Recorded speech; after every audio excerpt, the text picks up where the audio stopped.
చింతపండు పిసికేసి బాగా ఏ నీళ్ళలాగా వస్తుంది. కొంచెం మరి పసుపు, మరి కొంచెం కారం, మరి కొంచెము జీలకర్ర పొడి,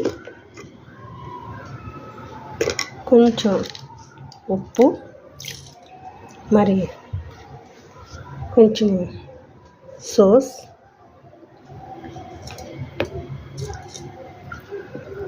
తర్వాత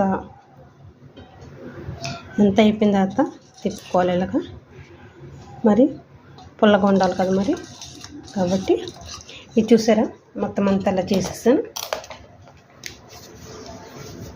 మొత్తం అంతా ఇలా చేసుకోవాలి.